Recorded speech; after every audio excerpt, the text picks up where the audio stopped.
Wolin is a town situated on the southern tip of the Wolin Island off the Baltic coast of Poland. The island lies at the edge of the Strait of Dziwna in Kamień Pomorski County in the West Pomeranian Voivodeship. The town, now a fishing port and gateway to the island's bathing resorts, has a population of approximately 4,900. Dating from the 9th century, it has been associated with the semi-legendary settlements of Jomsburg, Jumne, Julin and Vineta. It played an important role in the conversion of Pomerania and in 1140 became the first see of the Pomeranian diocese. Several ruins from the Slavic period occupy the area. The early medieval town fell victim to the late 12th century Danish raids and was refounded in 1260. Since 1945, the town is part of Poland. History. The ford across the river Dziwna on which Wolin is located has been used as far back as the Stone Age. Archaeological excavations of soil layers indicate that there was a settlement in the area during the migration period, at the turn of the 5th and 6th centuries.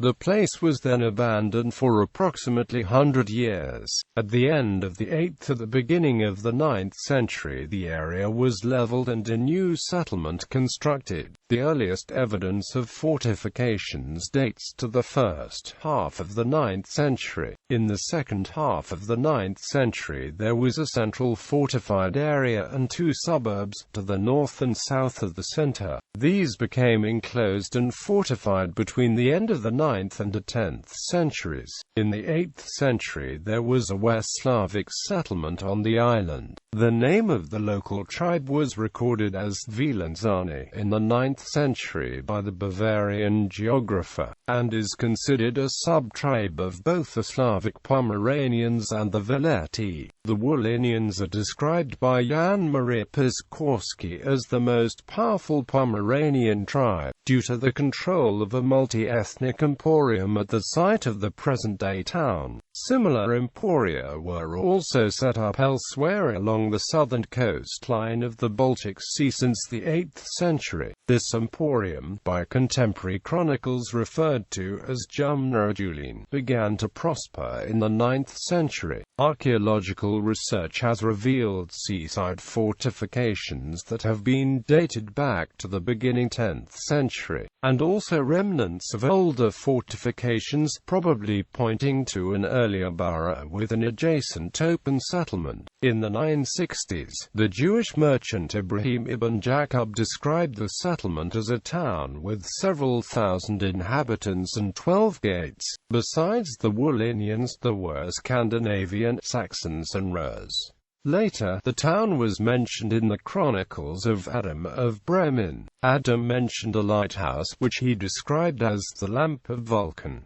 All these descriptions contributed to the Vineta legend, though other towns are also considered possible locations of Vineta. It is believed today to be identical with Wolin. The same is true for Jomsburg, a stronghold set up by Danish King Harald Bluetooth and Swedish Prince Styrbjörn in the course of Harald's internal struggles with his son, Svein Forkbeard, in the 970s and 980s, which housed a garrison of soldiers known as Jomsburg.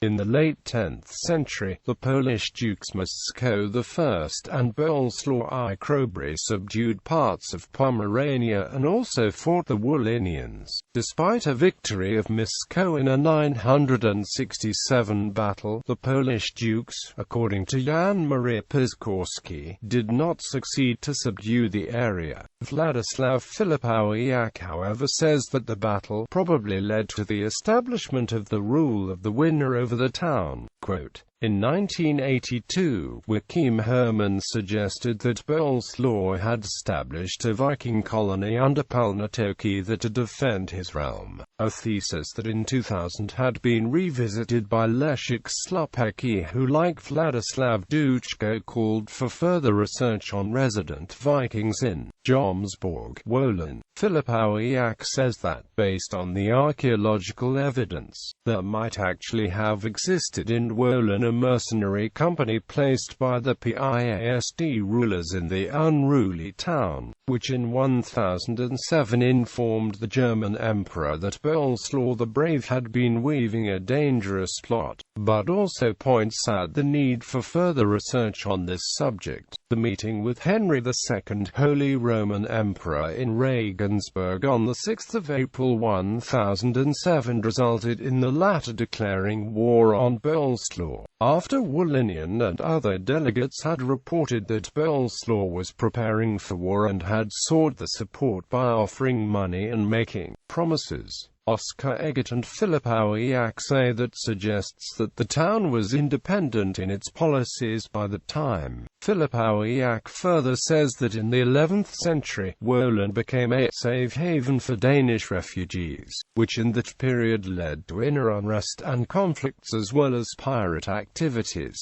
Much of Wolin was destroyed in 1043 by Dano-Norwegian King Magnus the Good, who however failed to conquer its center. Also in the mid-11th century, export and wealth were greatly reduced, in part due to the breakdown of the Polish market. Yet the Wolinians retained their independence and continued to house refugees from the Danish opposition, causing Danish King Erik I Evigood to mount another campaign in 1098. In 1121-22, the Polish Duke Boleslaw III Remouth conquered the area along with the Duchy of Pomerania under Władysław I. Boleslaw aimed at Christianizing the area and in 1122 sent the Spanish eremite Bernard on a mission to Wolin. The inhabitants, reluctant to convert to the religion of a man who did not even wear shoes, beat him up badly and expelled him. With the approval of both Lothair III, Holy Roman Emperor, and Pope Calixtus II, Boleslaw initiated another mission of St. Otto of Bamberg in 1124.